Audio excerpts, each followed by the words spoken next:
Hello जी दोस्तों, नमस्कार। दोस्तों, आज की मेरी कहानी है अपने काम निकलवाना और काम कितना है ज़रूरी। तो चलिए हम आपको सुनाते हैं कहानी। लेकिन उससे पहले अगर आप चैनल पर पहली बार आए हैं तो चैनल को सब्सक्राइब करें और सब्सक्राइब करने के बाद वीडियो के नोटिफिकेशन में जाकर ऑल नोटिफिकेशन ऑन कर दें ताकि हमारे चैनल की सभी कहानियाँ आप तक सबसे पहले पहुँच सके। चलिए अब हम आपको सुनाते हैं आज की कहानी। मेरा नाम माया है और ये कहानी मेरी ज़िंदगी की एक सच्ची घटना है। दोस्तों, मैं लाइफ में हमेशा से बहुत ही बोल्ड थी और मुझे लाइफ में थोड़ा सा अलग काम करना था।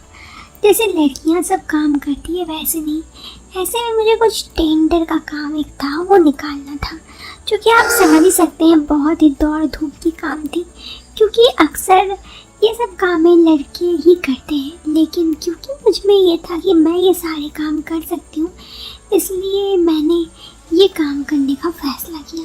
और समय के साथ साथ बहुत सारी मुसीबत आई।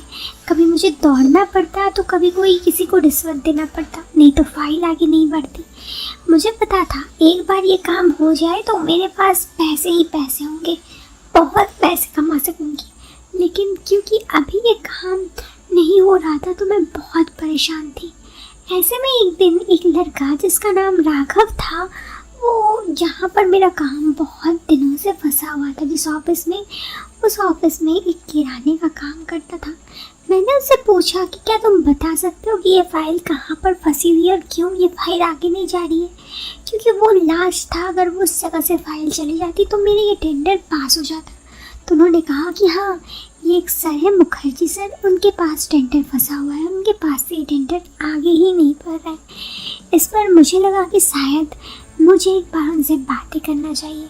मैं गई तो पहले उनके केबिन में कोई नहीं था। करीब 1 घंटे के इंतज़ार के बाद मुखर्जी सर आए। उनका उम्र करीब 50 साल होंगे, हट्टे घुट्टे पुरुष थे। मैंने उनसे जाकर अपने काम के बारे में कहा तो उन्होंने कहा, अच्छा तो तुम्हारा क्या काम है? मैंने कहा मुझे टेंडर निकालना है। उन्होंने कहा तुम ये सब काम क्यों करती हो? मैंने आज तक कोई लड़की को इस काम में करते हुए नहीं देखा। मैंने कहा मुझे इन सब चीज़ों से आगे बढ़कर इस टेंडर को पास कराना है, इससे मेरे परिवार वाले, मेरे मोहल्ले के सभी लोगों को फ़ायदा होगा। तो उन्होंने कहा ठीक है, हो जाएगा काम। मैंने कहा शुक्रिया सर, कभी हो जाएगा? तो उन्होंने कहा जब तुम चाहो। मैंने कहा मैं चाहूँ मतलब? मैं तो अभी चाहती हूँ कि हो जाए। इस पर उन्होंने कहा कि थोड़ा सा तो समझो, लड़की हो तो समझदार नहीं हो क्या? मैंने कहा मतलब? तो उन्होंने कहा देखो, एक बार मुझे खुश कर दो, तुम्हारा काम हो जाएगा। मैंने कहा ये आप क्या बोल रहे हैं, आप सोच समझ के बोल रहे हैं? उन्होंने कहा मैं बिल्कुल सोच समझ के बोल रहा हूँ, शायद तुम सोच समझ नहीं रही हो। अगर तुम्हें काम निकलवाना है तो ये तो करना ही पड़ेगा। मैंने कहा पर सर मैं ये सब नहीं कर सकती।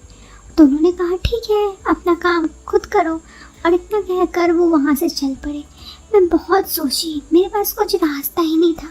अगर ये टेंडर पास नहीं होती तो मैं, इतना तो पता था कि मेरी ज़िंदगी की जितना मैंने मेहनत की थी सब बर्बाद हो जाती।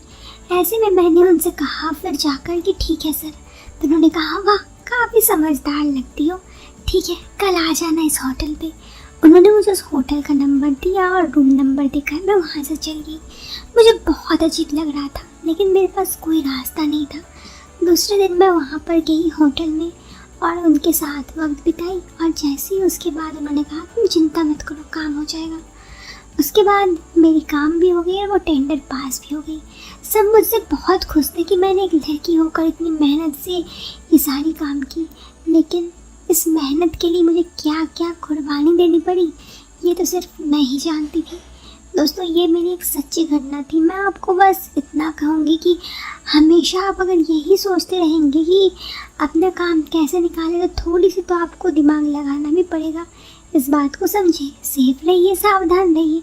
वीडियो पसंद आए तो वीडियो को लाइक करने के साथ चैनल को सब्सक्राइब करें।